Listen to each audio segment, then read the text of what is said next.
And we are back on track with the first of three semi-finals in the men's 110 meters hurdles. On the inside, the Olympic bronze medalist from Rio 2016, Dimitri Bascu of France. Alongside him, the world junior silver medalist from Tampere in Finland last summer, Jamaica's Orlando Bennett, with a best of 13:27 set this year.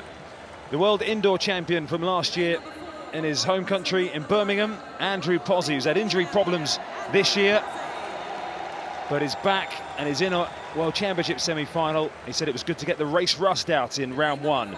This is the NCAA champion, the US silver medalist, the world leader, Grant Holloway of the USA, a 12.98 man this season, breaking Nehemiah's record, as we heard Dan mention earlier on. Now Sergei Shibenkov, another who's had injury problems, but the world champion from 2015 in Beijing, is silver medalist last time out, an authorized neutral athlete, of course, the Russian competing here. The Commonwealth Games champion, Ronald Levy, finished second in the Diamond League final in Brussels. Some real quality in this heat, isn't there? Barbados' Shane Brathwaite, the Pan American Games champion, 2014 Commonwealth bronze medalist. And finally on the outside, twice the Asian silver medalist, Yaqub Al-Yuhar of Kuwait. Well, 8 men line up. There are 2 automatic places in the final, which takes place later tonight at 2300 local time. So these guys have got to go through 2 rounds this evening, and only 2 automatically go through to the final, plus 2 fastest time qualifiers from the 3 semis. Omar McLeod goes in the second of the semis. Orlando Ortega, a big threat, he goes in the last of the semi-finals.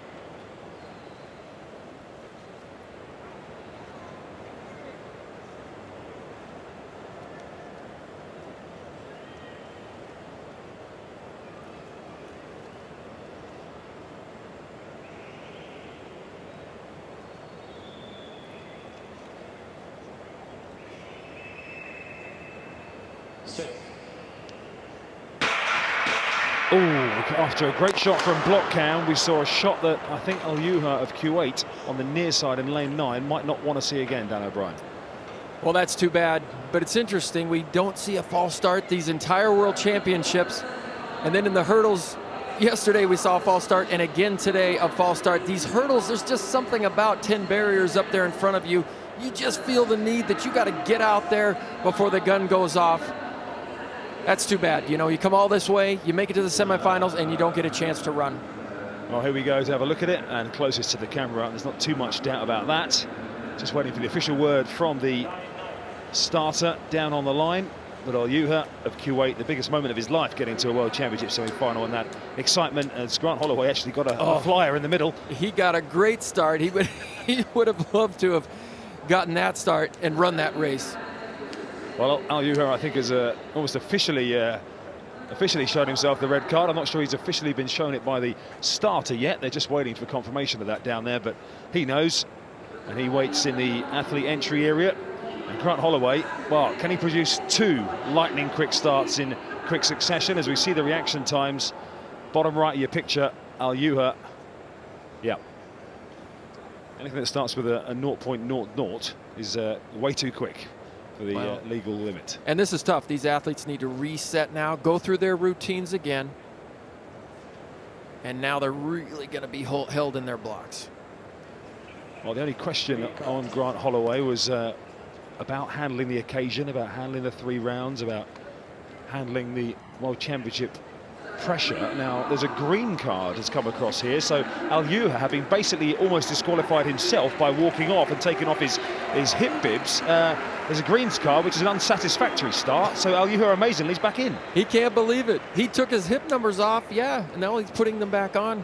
I don't think any of the other guys even really noticed either. They just are dialed in, focusing on this run. Well, I'll tell you what, Al-Yuhar, he might as well go for this now, because he's got a free life, if you like, as Holloway settles down in the centre. So from the near side, lane 9, Al-Yuhar, Brathwaite, Levy, Shibenkov, Holloway, Pozzi, Bennett and Bascu on the far side in lane 2. 2 places, remember, automatically in the final later on this evening, just under 3 hours from now.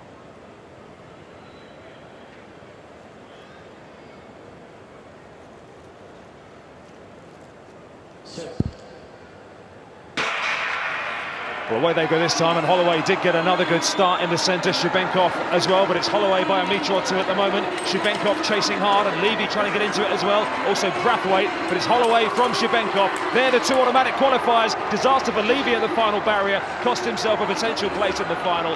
Grant Holloway won it. Shibenkov goes through, and a bit of drama at the final barrier in behind. Well, this is the Grant Holloway that I think everybody has been waiting for. We saw this all season long, blasting starts. He's a 60-meter indoor NCAA champion.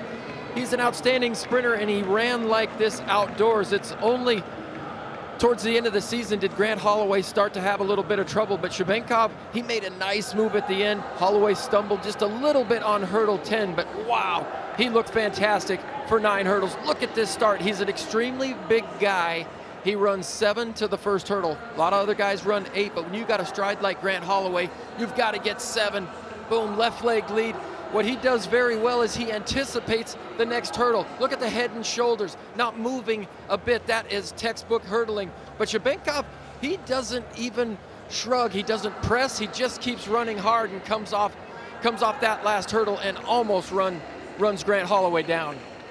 Well, Holloway smooth and serene and effective. We'll get another angle in a minute to show us what happened with the others at barrier 10, because there was some drama. Ronald Levy absolutely clouting it, and it brought him almost to a halt. Somebody on the inside also very heavily hit hurdle 10, which may have cost them a place, Bennett and Pozzi. But Holloway just hit that 9th hurdle. 10th, he was solid enough. Little look to the right as he was in midair there. Well, when he hits hurdles, he gets a little flat-footed, and it's very difficult to attack the next hurdle. He comes off the 10th hurdle, and luckily he had a lead like that. If he had been close to Shibenkov, Shibenkov had the momentum, but nice hurdling by Grant Holloway. And that's the thing, like I said, we've seen this all season long. It's only a couple races at the end of the U.S. season that he struggled. 13.10, Grant Holloway's winning time from Shibenkov, 13.18. Bascu of France got the 3rd spot, 13.48. And Alyuha, after that seemingly false start, actually picked up 4th, as you can see there. Brathwaite must have come to grief at the final hurdle. We'll try and get a shot of that if we can. Ronald Levy, 13.6, also clouted the hurdle. And Andy Pozzi, not quite back to the shape that saw him be a real serious threat on the global stage. Has had a wretched time with injuries, and he could only produce 13.6. As we see the full lineup for this second heat, and you can see from the world ranking graphics on the right-hand side there where the power is here. McLeod, Martino Lagarde and Xi of China in 5, 6 and 7. Keep an eye on Devon Allen, though, who has got to do it from a tough lane right out on the outside in 9.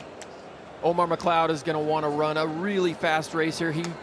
He wants to get that preferred lane position, so watch him run fast all the way through the line. He's an extremely good starter, but don't count this man out.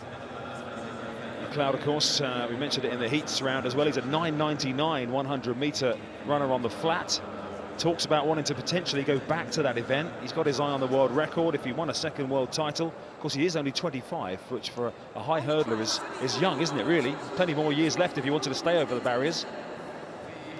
Well, we got a chance to see the world record and the championship records down there to the left. Aries Merritt, the world record holder. So let's meet the athletes formally then across the start line. Hassan Fofana, formerly of the Ivory Coast, now competing for Italy.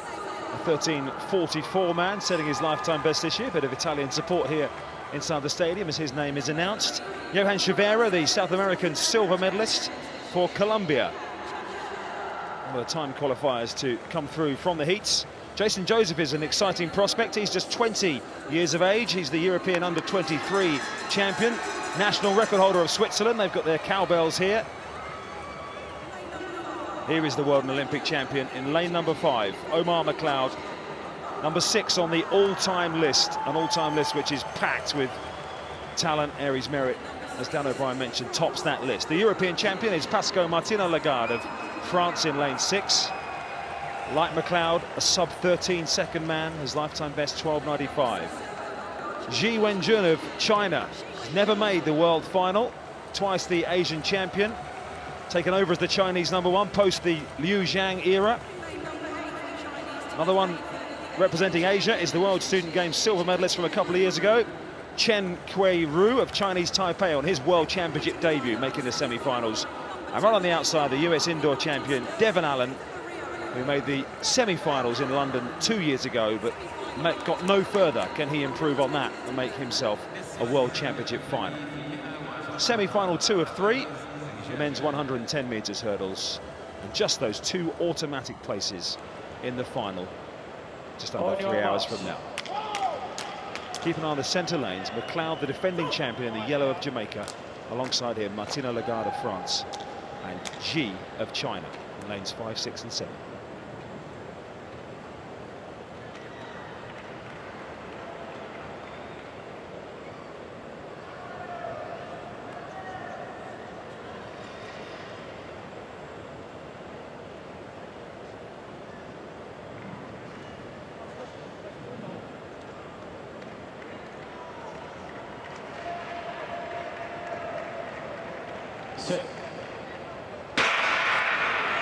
Away first time this time, and McLeod got a terrific start. Martina Lagarde trying to hang on to him. It's McLeod who's clattered that barrier though.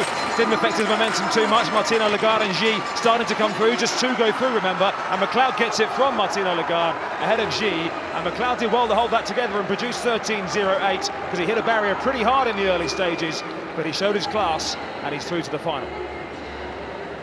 Well, and because he doesn't enjoy the height advantage that some of these other hurdlers have, when he hits a hurdle, he gets a little bit off balance. He needs to stay a little bit forward and continue to run. His best attribute is his speed. He needs to get off the ground and back on the ground as fast, certainly, as possible, and use that world-class sprint speed. He gets a great start and he puts a little distance on his competitors. I think if he were in a bunch, he would have a little bit difficulty because of his size. We'll keep an eye on McLeod here in the yellow of Jamaica. I'm not sure if it was barrier 2 or 3. There you see him just use that superior sprint speed to get out of the blocks. He runs a little bit too upright for my taste in the hurdles, but man, he is so quick in between. It was number 3 that he hit there, but he's able to maintain his balance, just get his feet down and run. Man, when you got to start like that, you put everybody else in the field at a disadvantage. You make them chase, and in the hurdles, you lose your concentration when you chase. You've got to just lock into your lane and your lane only, and let the line come to you.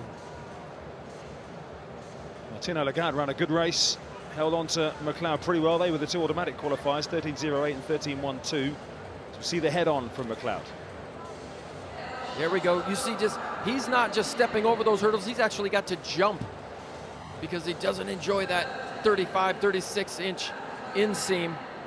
But it's his sprint speed that gives him such an advantage. He continues, though, to clean up these hurdle races. Every round, every year, he hurdles a little bit better. It would be a shame to see him go away from the hurdles and become more of a sprinter.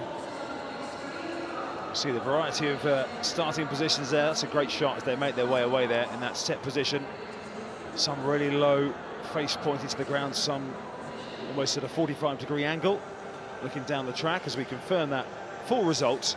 McLeod 13.08, 2 hundredths quicker than the first heat, which was won in 13.10, and Martina Lagarde 13.12. And at the moment, G and Devon Allen would have enough to go through with those times as they stand, with one semi-final still to come. So let's meet the athletes for the third of the semis then. Nicholas Hoff, big Australian support here. The Oceania champion goes in lane number 2. We were a bit critical of his moustache yesterday. Doesn't matter what facial hair you have if you can run fast. Wilhelm Belosian, the European bronze medalist indoors and out, goes for France in lane 3, the world junior record holder. Orlando Ortega has lane 4, the Diamond League winner. 4th in the European Indoor Championships at the start of the year in Glasgow in Scotland. Was only 7th in the final in London 2017. The African champion and record holder is Antonio Alcana of South Africa. He's in lane 5. 13.11, his lifetime best. For Japan, Shunja Takayama, national record holder and 3 times a national champion. Milan Trajkovic, who's the training partner of Orlando Ortega. They're separated by 2 lanes. He's the European indoor champion. He's never made the World Championship final either. Andrew Riley has seen mixed fortunes for his compatriots so far. Levy and Bennett crashed out in the first semi. McLeod serenely through in the second. The Commonwealth champion will try and add to Jamaica's numbers in the final. And Konstantinos Duvalidis was another one looking to make his first World Championship final, right on the outside for Greece. A man with 19 national titles to his name. On your marks. The last of the semi-finals then, the men's 110 metres hurdles.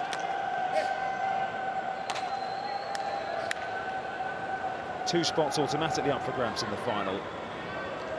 And any time qualifiers will need to run faster than 13:36 to have a chance of making the final later.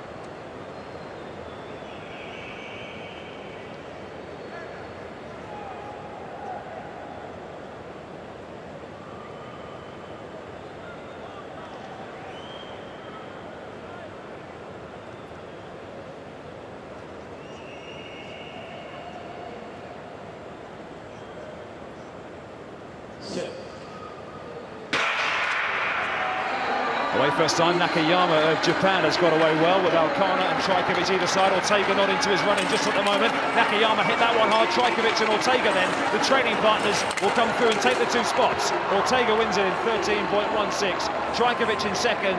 The best friends celebrate together. They are heading to the final. A messy race, but Ortega came through when it mattered.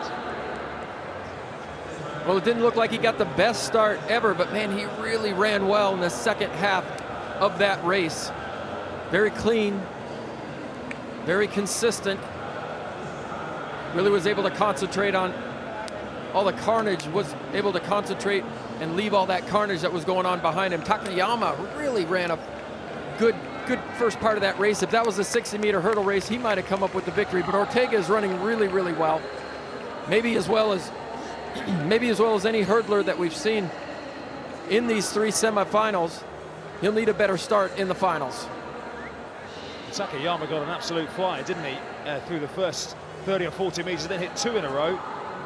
And then after that, really started going backwards. But Ortega, yeah, watch him at till 50 metres. He's not really exerting himself, but then presses the go button. Well, you're absolutely right. Very efficient, very quick. Look at that trail arm, bam, down around the outside, cruises through the line, no troubles at all. And nice to see the training partners, who obviously have worked so hard together over the course of the last few months. They've both been on the go since the indoors, right back in the winter.